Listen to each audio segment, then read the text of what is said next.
Kei konei ngā pau mō ngā marae o Whangārei.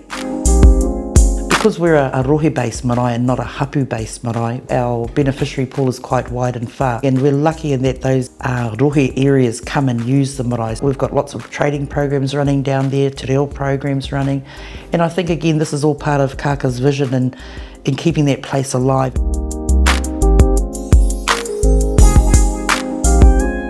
They had gardens, they had kaimara, they had the ngahere, they had the wai, and that was the economic stability. Having all of those things around that actually sustained the whānau.